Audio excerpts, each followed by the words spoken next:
Hi everyone. In this video, I'm going to be reading from the King James Version of the Holy Bible, and I'm going to try to get through Matthew chapters 8 and chapters 9. So let's get into it. So, the book of Matthew chapter 8.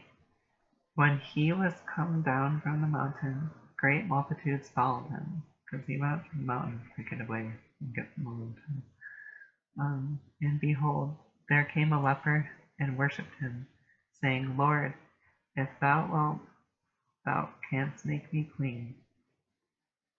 And Jesus put forth his hand and touched him, saying, I will, be thou clean.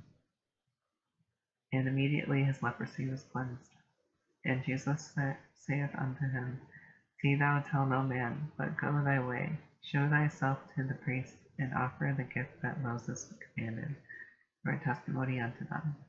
And when Jesus was entered into Capernaum, there came unto him a centurion, beseeching him, so it's a member of the Roman army, and saying, Lord, my servant lieth at home, sick of the palsy, grievously tormented. And Jesus saith unto him, I will come and heal him. The centurion answered and said, Lord, I am not worthy that thou shouldest come under my roof, but speak the word only, and my servant shall be healed. And the Catholic Church has a saying that's closely related to this Bible verse. It's verse 8 of the book of Matthew chapter 8. For I am a man under authority, having soldiers under me, and I say to this man, Go, and he goeth, and to another, Come, and he cometh, and to my servant, Do this, and he doeth it. When Jesus heard it, he marveled, and said to them that followed, Verily I say unto you, I have not found so great faith, no, not in Israel. And I say unto you, that many shall come from the east and west, and shall sit down with Abraham and Isaac and Jacob in the kingdom of heaven. But the children of the kingdom shall be cast out into outer darkness. There shall be weeping and gnashing of teeth. And Jesus said unto the centurion, Go thy way, and as thou hast believed, so be it done unto thee. And his servant was healed in the selfsame hour. That means same hour. And when Jesus was come into Peter's house, he saw his wife's mother laid and sick of the fever. And he touched her hand, and the fever left her, and she arose and ministered unto them. When the even was come, they brought unto him many that were possessed with devils, and he cast out the spirits with his word, and healed all that were sick, that it might be fulfilled which was spoken by Isaiah the prophet, saying, Himself took our infirmities, and bare our sicknesses. Now when Jesus saw great multitudes about him, he gave commandment to depart unto the other side. And a certain scribe came and said unto him, Master, I will follow thee whithersoever thou goest. And Jesus said unto him, The foxes have holes, and the birds of the air have nests, but the Son of Man hath not where to lay his head. And another of his disciples said unto him, Lord, suffer me first to go and bury my father. But Jesus said unto him, Follow me, and let the dead bury the dead. And when he was entered into a ship, his disciples followed him. And behold, there arose a great tempest in the sea, insomuch that the ship was covered with the waves, but he was asleep. And his disciples came to him and awoke him, saying, Lord, save us, we perish.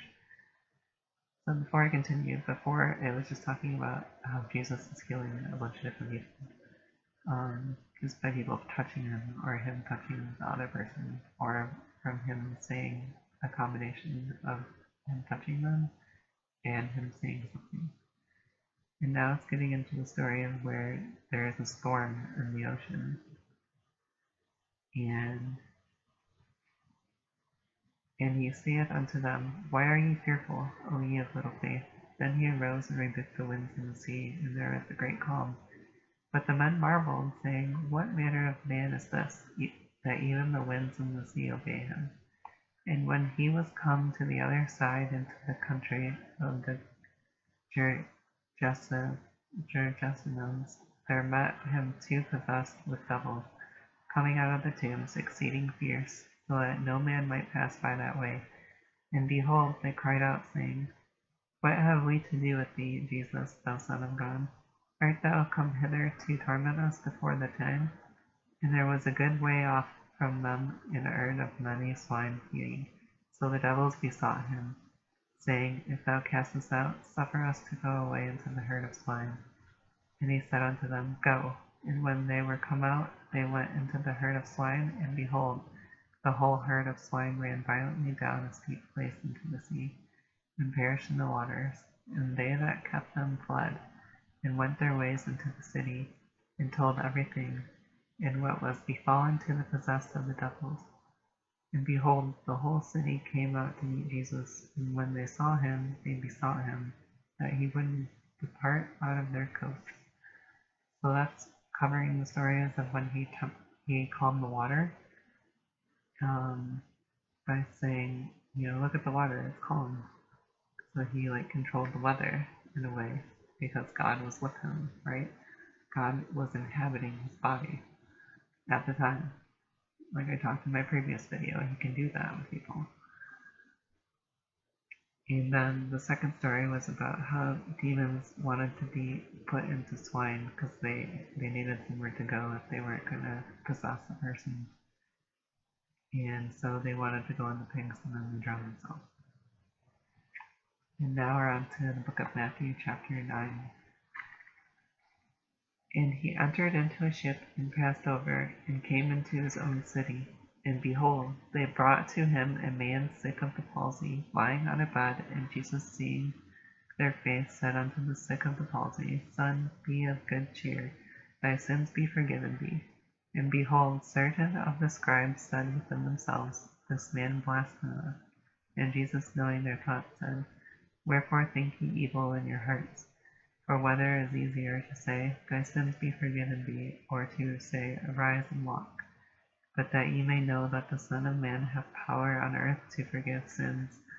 Then saith he to the sick of the palsy, Arise, take up thy bed, and go into thine house. And he arose and departed to his house. But when the multitude saw it, they marveled and glorified God, which had given such power unto men. And as Jesus passed forth from thence, he saw a man named Mathew sitting at the receipt of custom.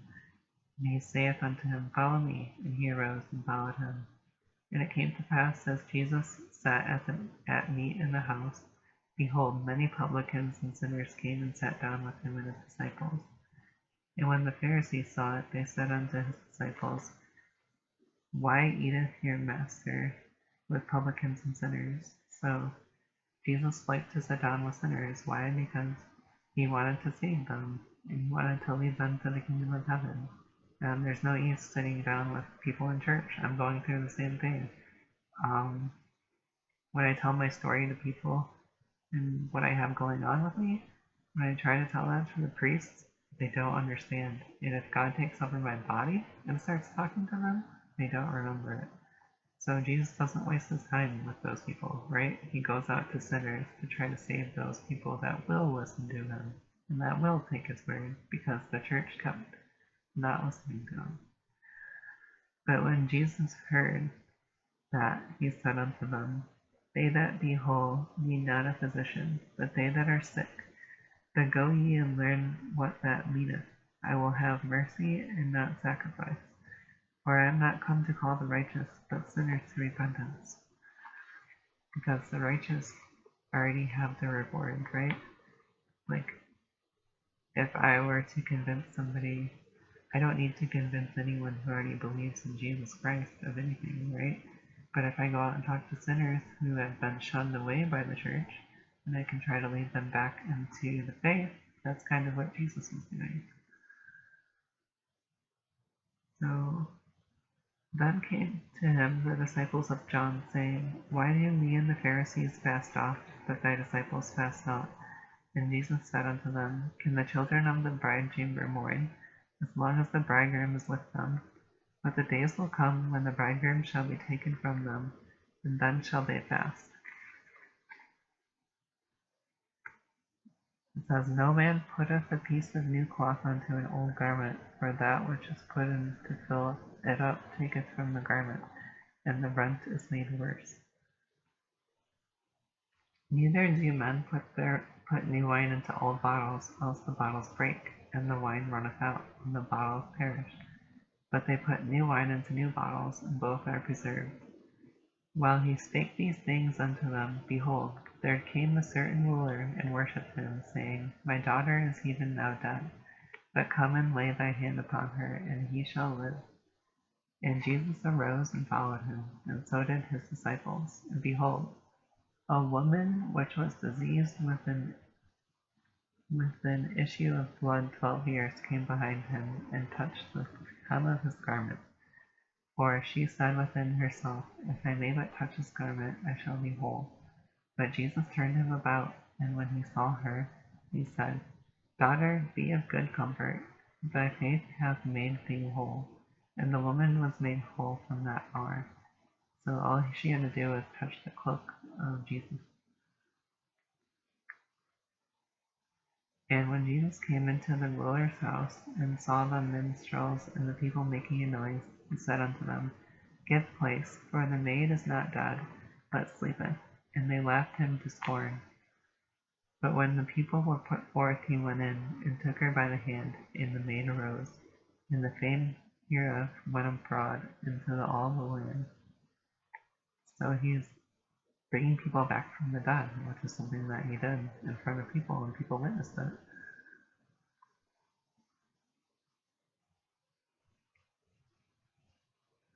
And the fame hereof went abroad into all the land. And when Jesus departed thence, 2 blind men followed him, crying and saying, Thou son of David, have mercy on us. And when he was come into the house, the blind men came to him, and Jesus saith unto them, Believe ye that I am able to do this? They said unto him, Yea, Lord. Then touched he their eyes, saying, According to your faith be it unto you.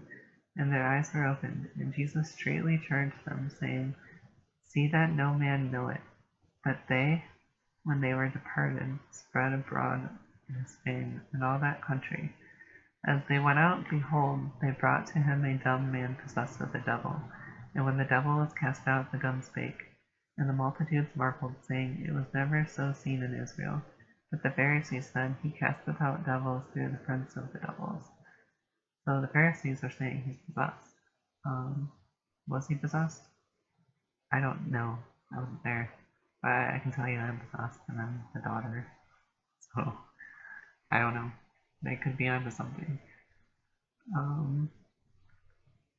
And Jesus went about all the cities and villages, teaching in their synagogues, and preaching the gospel of the kingdom and healing every sickness and every disease among the people. But when he saw the multitudes, he was moved with compassion on them, because they fainted, and were scattered abroad, as sheep having no shepherd. Then saith he unto his disciples, The harvest truly is plenteous, but the laborers are few. Pray ye therefore the Lord of the harvest, that he will send forth laborers into his harvest. So, Jesus did a lot of great things, and he healed a lot of people.